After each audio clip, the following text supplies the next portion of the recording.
It started with a ping on my phone, a text from my mom, just some screenshots. At first glance, it looked like a run-of-the-mill spam email, cheap logos, fake promotions, the usual junk that clutters our inboxes. But these weren't fake.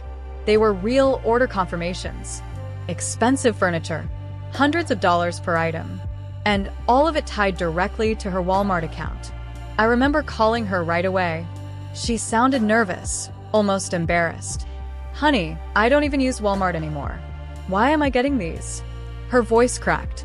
She was scared that her name was about to be dragged into something criminal. And hearing that fear lit something inside me. No one messes with my mom. The investigation begins. I log into her account. It's dusty. She hasn't touched it in ages. But sure enough, there they were. Multiple recent orders. All of them going to Texas. Not to our state. Not to our family. Texas. Every order had the same shipping information. But the real kicker? 3 different credit cards were saved on the account. 2 of the orders had already been delivered. A couple more had been blocked. But one mistake stood out like a flashing neon sign.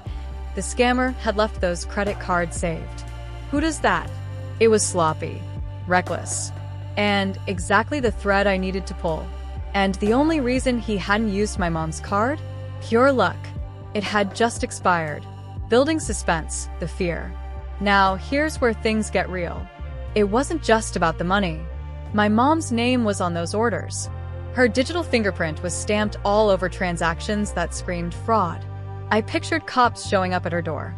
I pictured her trying to explain something she didn't even understand.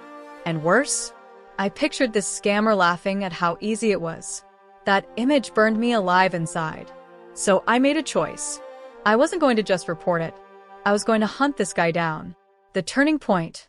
Going detective. I pulled up a background tool I'd used before, a site that digs into names, phone numbers, addresses. The kind of digital flashlight that shines into the cracks scammers think are hidden. And then bingo. His name, his phone number, his address. All of it, sitting there, waiting for me. Now, came the fun part. I jumped on TextNow, an app that lets you send messages without revealing who you are. I fired off a simple, casual line. "Hey, it's been forever. How have you been?" My phone buzzed. He replied instantly. "Who is this?" "Gotcha. Is this Philip?" I shot back. "Yes." My heart raced. This wasn't just some faceless scammer halfway across the world. This was a real guy. A guy cocky enough to think he could steal without consequence. Escalation. The standoff. Our texts got heated fast. He turned defensive, almost paranoid. At one point he snapped, "If you've got something to say, come to my house." Classic bully move. Try to intimidate. Try to flip the script. But I wasn't intimidated. I sent him a screenshot of the report I had on him. His name, his number, his address. Laid bare in black and white. And just like that, silence. The tough guy act evaporated. Because in that moment, he realized he wasn't the predator anymore. He was the prey. The revenge execution. I wasn't about to stop with a little scare tactic.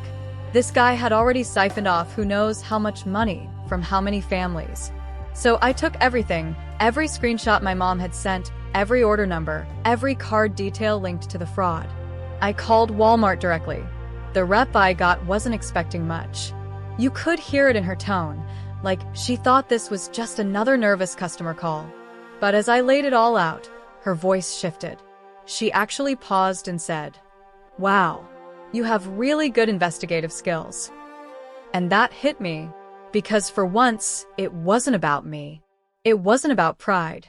It was about taking all that anger, all that fear my mom had been carrying, and turning it into action. I gave them everything, order numbers, the fraudulent credit cards, his name, his phone number, his address. And I made it clear, this isn't just about clearing my mom's name. It's about making sure no one else falls victim to this guy. The rep promised me law enforcement would be brought in, and that I'd be updated on the case. Climax, this sweet satisfaction. When I hung up the phone, I looked at my mom. She had tears in her eyes, but not from fear this time. Relief. For days, She'd been picturing her reputation destroyed, her name blacklisted, her finances ruined. And now, she could finally breathe again. I can't put into words how satisfying it felt to tell her. It's handled. He's not getting away with this. That's the thing about revenge.